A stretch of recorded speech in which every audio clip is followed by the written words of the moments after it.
안녕하세요. 여기는 도시책방입니다. 오늘 이야기할 시대는 중세입니다.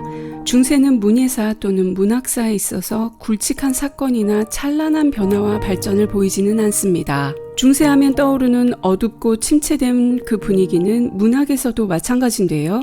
사실 문학이라고 말하기도 어려운 종교사상이나 거칠고 뻔한 구성의 직선적인 작품들이지만 중세는 지금 고전이라 일컬어지는 많은 작품들의 원형을 제공합니다. 중세의 작품들은 유럽이 자국어를 사용하기 전의 작품들이 대부분이기 때문에 라틴어로 쓰여 있거나 또는 각국의 초기 모국어 또는 속어로 되어 있어 시대적 배경을 이해하면서 고어를 번역하기가 참 어려운데요. 그래서 중세 작품은 번역서보다는 설명서나 완역서를 보는 것이 조금 보편적입니다. 마치 우리가 구운몽, 금옷이나 또는 홍길동전을 볼 때 지금 사용하는 언어로 옮겨서 읽는 것과 마찬가지입니다. 이번 시간에는 중세 역사의 흐름을 살펴보면서 중세 문학의 배경과 내용으로 중세 문학의 특징을 살펴보겠습니다. 중세는 어둠의 시대라고 역사가들이 규정할 정도로 모든 면에서 침체되고 자유롭지 않은 규제와 통제 그리고 억압의 시대로 여겨집니다. 인간의 세계는 상대성의 세계이기 때문에 중세가 어두운 시대라고 말한다는 것은 반대로 환한 시대가 있었다는 뜻입니다. 이는 중세의 앞뒤 전후를 보면 역사가들의 중세에 대한 평가를 이해할 수 있는데요. 중세 이전에 찬란하고 화려하고 세련되었던 로마 제국, 그리고 중세 이후 르네상스 시대는 공통적으로 신이 아닌 인간 중심의 세상이었습니다. 사회, 정치, 문화 모든 면이 발전했던 시대였죠. 반대로 중세는 인간보다는 신이 우선인 신중심 세계였습니다. 중세는 4세기 후반 전후부터 14세기 전후의 약 1000여 년의 시간을 말하는데 특히 역사적인 사건으로 로마 제국의 붕괴, 게르만족의 이동에서부터 마틴 루터의 종교개혁까지를 중세라고 시대적 구분을 합니다. 물론 이러한 시대적 구분은 분명 여러 역사학자들의 관점이 다르다는 것을 명심해 주시기 바라고요. 중세 이전의 시대는 로마가 지금의 동유럽과 서유럽, 그리고 터키와 이스라엘, 그리고 북아프리카 일부와 이집트까지 그 영향력을 행사했는데요. 도시국가였던 로마는 거대 제국을 형성했지만 그리스 시대의 정신을 계승하면서 각 지역의 문화와 제도를 인정하고 수용하면서 발전했습니다.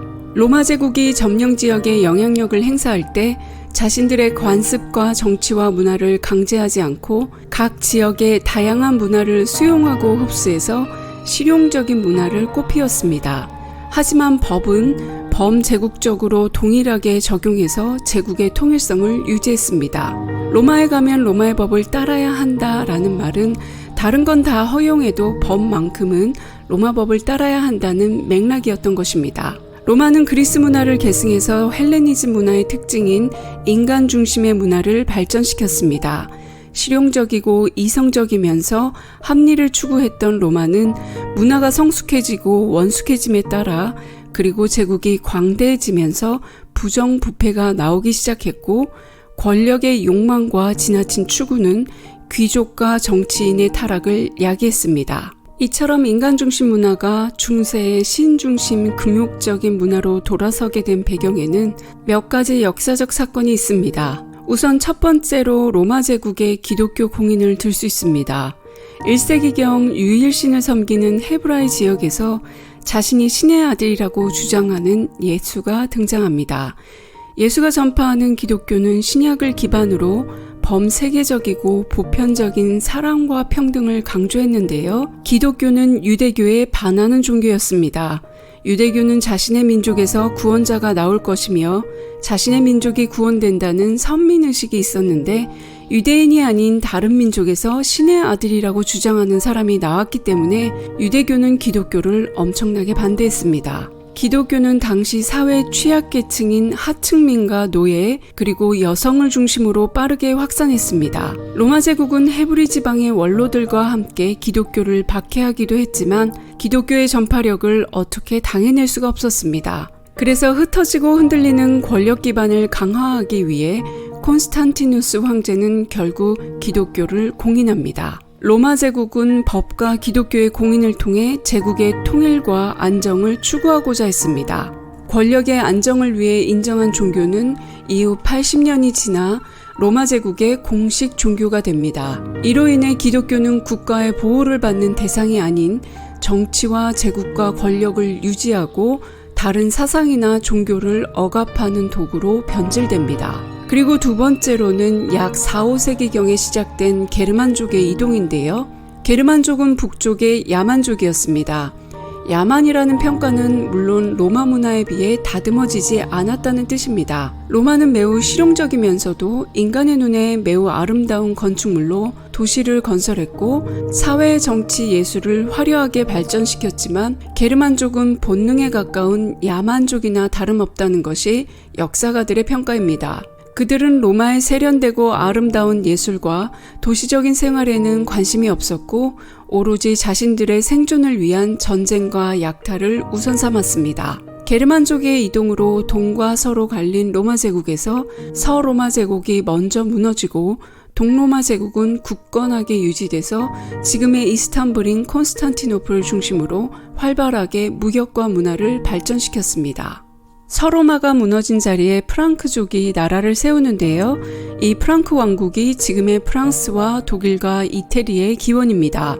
프랑크족은 다른 게르만 국가와 달리 로마 교회의 정통 카톨릭교를 받아들여 정착하면서 왕국을 형성했습니다. 서유럽 교회는 게르만족의 개종과 더불어 서로마 제국의 보호가 사라진 자리를 게르만족으로 대체하면서 이들과 함께 살아가는 방법을 찾아 나섰습니다. 그렇게 게르만족이 서유럽에 정착하고 로마 카톨릭이 자리를 잡기 시작했지만 이후 프랑크 왕국이 분열될 즈음 북에서는 노르만 바이킹족이 남쪽 지중해에서는 이슬람 세력의 공격이 시작되었습니다. 이들은 약 100여 년간 프랑크 왕국을 괴롭히는데요. 이 과정에서 왕권은 붕괴되고 지역 유지들이 권력을 장악하면서 성을 중심으로 한 성주 또는 영주, 그리고 이들을 지켜주는 기사, 그리고 경제활동을 담당하는 농노로 구성되는 봉건 제도가 형성됩니다. 이 봉건 제도가 유지된 데에는 교회의 힘이 컸습니다. 교회는 영주와 기사의 잦은 분쟁에서 중재자로서의 역할을 수행했고 10세기 전후로 수많은 이민족의 침입이 시작되는데 거기에 믿음과 확신을 주는 역할을 수행했습니다. 이러한 정치적 쟁점의 정점이 바로 십자군 전쟁입니다. 중세교회는 동로마 제국이 망하면서 히브리 지역이 이교도의 손에 넘어가게 되자 그 지역을 탈환해야 된다는 명분으로 전쟁을 일으킵니다. 외부와의 전쟁은 내부의 갈등을 가라앉히는 역할을 합니다. 이렇게 200여 년 동안 중세교회는 봉건제도와 십자군 전쟁으로 권력과 사회적 역할을 독점했습니다. 하지만 이는 로마 제국과 마찬가지로 모든 과유불급인지라 십자군 전쟁은 결국 중세의 몰락을 알리는 결정적인 역할을 하게 됩니다. 동로마 제국이 무너진 자리에 이슬람 교도들이 세력을 확장했고 그들은 수학과 과학에 그리고 무역과 상업에 능했는데요. 십자군 전쟁은 종교적으로 예루살렘의 탈환도 목적이었지만 동방문화와 접촉하여 한몫 잡겠다는 세속적인 욕망이 출전한 용사들의 강력한 동기로 자리 잡고 있었습니다. 200여 년간 진행된 십자군 전쟁으로 교회와 지역 영주 기사들의 세력이 약해지자 서유럽 왕들의 세력이 커졌고 금욕적이고 엄격했던 교리가 약해지자 그 자리에 세속적이고 인간적인 욕망과 희망이 다시 자리 잡게 됩니다. 이렇게 르네상스 시대의 서막이 시작되었습니다. 역사적 흐름을 봤을 때 중세문학은 크게 5가지 특징으로 구분할 수 있습니다. 첫째로 라틴어로 쓰여진 기독교 또는 종교문학입니다. 이건 문학이라기보다는 사상이고 신학에 속하는 작품들입니다. 대표적으로 성경과 아구스티누스의 고백, 그리고 토마스 아 캠피스의 그리스도를 본받아, 이 3가지를 예로 들 수 있는데요. 성경의 다양한 이야기와 인물들은 다각적으로 분석돼서 현대물에서 재창조되어 나오고 있습니다. 여담이긴 한데 창작들에게 성경은 한 번쯤 읽어야 하는 책으로 여겨지고 있죠. 중세는 식자층과 무식자층이 매우 뚜렷하게 구분되었습니다. 글을 읽고 책을 소유하고 정보를 독점했던 식자층은 수도승, 신부, 교주, 귀족처럼 종교와 권력에 관련된 사람들이었는데 이들의 공용어는 라틴어였습니다. 그리고 무식자층은 라틴어가 아닌 자신들이 태어나서 해온 말, 즉 입말을 사용했기 때문에 당시에는 공식어와 생활 통용어가 구별되어 있었습니다. 라틴어를 사용한다는 것은 매우 권력이 높고 사회 고위 계층이라는 뜻이었죠.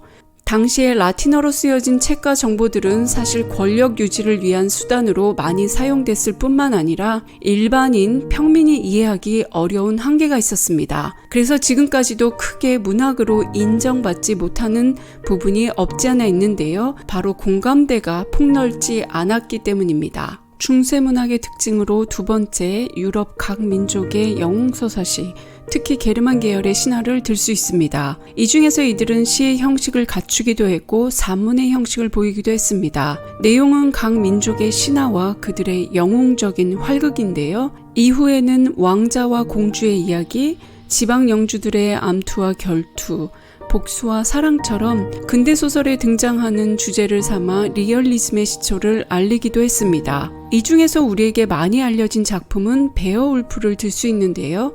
베어울프는 스웨덴의 전설적인 영웅 베어울프의 일대기를 그린 서사시입니다.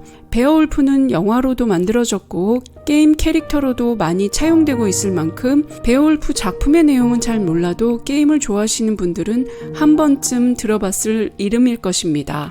니벨룽겐의 노래는 게르만 독일계의 영웅서사시인데요. 독일 문학에서 중요한 의미를 차지함은 물론 나폴레옹이 독일을 정복했을 무렵 독일은 뒤늦게 민족주의를 내세우는데 이때 니벨룽겐의 노래가 독일 정통성을 자극했고 이후 19세기 무렵 이 작품을 기초로 바그너가 니벨룽겐의 반지에 이 에피소드를 담으면서 당시의 독일 민족의 정체성과 민족주의를 형성하는데 중대한 역할을 했던 작품입니다. 프랑스 지역에서 나온 롤랑의 노래는 신화가 아니라 역사적 사실에 기반을 근거한 서사시입니다. 프랑크를 통일한 샤르마뉴 대제가 스페인을 침략한 사라센 이교도 군대와 싸워서 이슬람교의 유럽 유입을 막은 전쟁 이야기를 다루고 있습니다. 이야기 내내 왕에 대한 충성과 기독교 믿음이 일체되는 교훈을 강조하는데 이야기의 세계관이 있거나 구성이 있기보다는 설교풍으로 전개됩니다. 중세문학의 세 번째 특징은 바로 기사도 이야기입니다.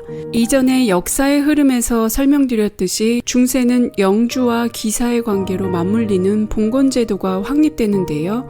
기사들의 이야기는 특히 프랑스를 중심으로 퍼져나갔습니다. 십자가 전쟁으로 유럽은 많은 희생을 겪었고 신에 대한 믿음만큼 인간의 행복도 중요하다고 깨닫기 시작하는데요. 이러한 인간의 행복, 속세의 행복에서 빠지지 않는 것이 바로 사랑입니다. 초기 기사도 이야기는 신과 군주에 대한 충성에 대한 주제였지만 후기로 갈수록 기사가 사랑하는 여성을 노래하고 그 여성의 마음과 사랑을 얻기 위한 시련과 고통을 감수하는 그런 모습이 나오는데요. 이러한 작품으로 아서왕의 원탁의 기사, 성배 이야기, 로미오와 줄리엣의 원형이면서 바그너의 오페라로도 나온 크리스탄과 이졸데를 손꼽을 수 있습니다. 중세문학 특징 네 번째로 세속적이며 풍자적인 작품을 꼽을 수 있습니다. 이러한 작품들은 기독교 정신과 고귀한 희생 정신 같은 대의적이고 신화적인 색채를 벗어낸 현실의 이야기입니다. 술 마시고 노래하고 열정적으로 사랑하는 이야기들입니다.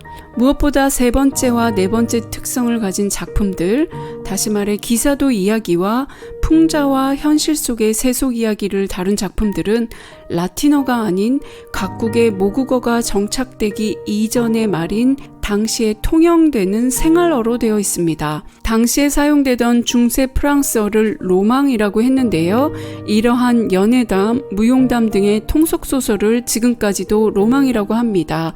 거기에서 유래된 단어가 로맨스인데요. 이후 19세기 낭만주의가 나오면서 명칭의 개념이 좀 더 확실해졌습니다. 낭만주의는 고전주의와 계몽주의에 반발해서 나온 사조입니다. 이성 대신 감정과 자유를 좀 더 강조했고요. 주관적이고 감정적인 태도, 그리고 자유로움과 열정을 많이 강조했는데요. 19세기 낭만주의는 기사도와 여성의 사랑 이야기를 많이 다루었고 복잡하면서도 재미나고 애타는 사랑 이야기 소재를 많이 택했습니다. 우리가 알고 있는 로맨스, 로망이라는 것이 중세시대의 연애담, 사랑 이야기에서 기원한 것입니다. 그리고 마지막으로 중세 문학의 특징으로 들 수 있는 것은 바로 단테의 신곡입니다. 단테의 신곡은 중세 문학의 하나의 분류 기준이 될 정도로 정말 커다란 영향력을 후대에 전해주는 작품입니다. 중세 문학의 절정이라고도 평가받는 작품인데요. 단테는 이태리 피렌체의 시인이자 정치인이었습니다. 그가 30대 후반에 정치적 망명 생활을 하면서 만든 작품이 신곡입니다. 단테는 라틴어와 이태리 방언 모두를 사용할 줄 아는 사람이었습니다. 이 작품은 이태리 방언으로 많이 알려져 있는데요. 이 작품에는 당대의 많은 고유명사가 언급되면서 이미지 묘사가 매우 섬세하게 잘 되어 있습니다. 또한 작품의 구성도 서사시처럼 직선적이고 단편적이지 않은데요. 중세 천년의 침묵과 암흑기를 이 작품 하나로 깨트렸다는 평가를 받는 작품입니다. 단테의 신곡은 지옥, 연옥, 천국을 여행하는 이야기입니다. 지옥과 천국은 여러분도 잘 알고 있는 그대로입니다. 착한 사람 천국 가고 나쁜 사람은 지옥 간다는 그런 흑백 논리가 적용되는데 연옥이라는 장소는 그야말로 벌을 받아 지옥에 가기도 애매하고 그렇다고 바로 천국에 보내기도 애매한 그런 존재들, 정말 인간적인 존재들이 자신들의 소소한 죄와 속세의 때를 벗어내 천국으로 가기를 기다리는 장소, 일종의 천국 문전 앞 대기소 같은 장소입니다. 누군가는 단테를 신과 함께 이태리판이라고도 하는데요. 오늘은 로마 시대에서 중세까지의 간단한 역사의 흐름과 배경, 그리고 중세 문학의 특징을 5가지로 알아봤습니다. 도시책방은 중세 문학 중에서 트리스탄과 이졸데, 베어울프, 그리고 단테를 별도의 영상으로 만들어 찾아뵙겠습니다. 여러분들의 구독과 좋아요, 댓글과 공유는 많은 힘이 됩니다. 감사합니다.